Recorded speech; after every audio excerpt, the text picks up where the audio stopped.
Do you want to sweep the table and we're going to talk about Gradey Dick? Does that feel like what we should do at this point? Let's do it. 30 points, man. He just scored 30 against and this was the thing. And again, because he went 2 for 6 from 3. He's not shooting the damn lights out from 3. But I said preseason, people, behold, we're not looking at the 40 to 44% 3-point shooter. He's not a sharp shooter like that. He's a multi-purpose offensive weapon, the likes of which we haven't seen in Toronto for a very long time. He's such a unique player. And Bobby Webster said it right after he got drafted. It was in the little video essay I did. Gradey changes everything about how the Raptors want to attack. I'll have a video breaking down the Flair Spain leak play that they score out of every damn time. The fact that Gradey is shooting like 73, 74% on his drives right now. He's scoring almost 20 points per game, and he's not shooting well from 3. It doesn't mean he's not a good 3-point shooter. It means that he's able to succeed and score the ball, 1, without anybody supplying him with the shots or looks, and 2, without scoring 3-pointers. Do you know how important this is? Do you know what this says about his potential, how he can scale upwards, and the fact that he's joined Kyrie Irving as the cool finishes guy? This is unbelievable. This is exactly what we want from Gradey Dick. Versatility, scoring without reliance on others. I'm overjoyed. Overjoyed. This has probably like been one of the biggest surprises of the season, if not the biggest. Not for me. Not for trained eye.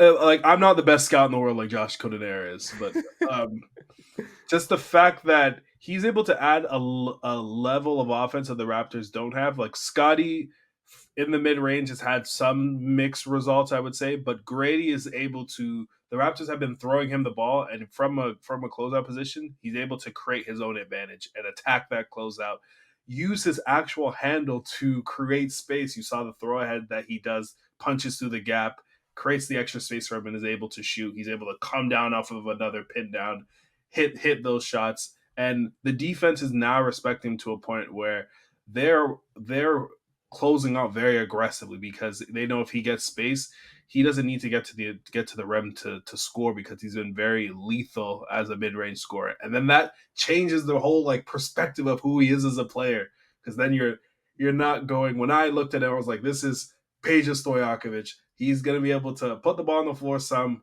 really good passer. He's going to shoot the lights out of the ball. That's a great player. I enjoyed the 2000s for people who were there. There's very few people who are brave enough to go cross-racial with the Gradey comparisons. We might have to go black. You trembled before it. I was perfectly willing. And Eric Collins made it on the broadcast. He said, that's George Gervin with that flick, man. He's so slick with it. You have to. I saw there was somebody on Twitter said Mike Miller was a pretty good comp and created like a highlight package of how Miller scored his jumpers. There's a lot there, but the vigor that Gradey attacks the rim with, as you said, he doesn't have to get to the rim. He's been tremendous shooting from the mid-range, out of motion, out of pull-ups, but that guy wants the rim. Mm-hmm. Gradey wants the cup. Like, he will dive. He will throw his body there like nobody's business. He has vigor. He has gumption. That's a man. That's a grown man right there. The fact that he could get in the lane and absorb contact from where he's gone as a rookie to now is like leaps and bounds. Whoever was trading him throughout the summer, please take a bow, because I never in my wildest dreams expected for him to hit an English over a 7-foot big in his career, let alone in the second year as a 20-year-old. It's just been out of this world. The fact that he's able to maintain this play, even if it's 5 games, says a lot about where they're heading or where he's heading. And we're at a point where I was hoping for him to hit as a role player or potential starter, and that's a fine pick. He's showing things where looks Devin Bookerish, the way he's attacking space. Oh, I like that. This is a throwback.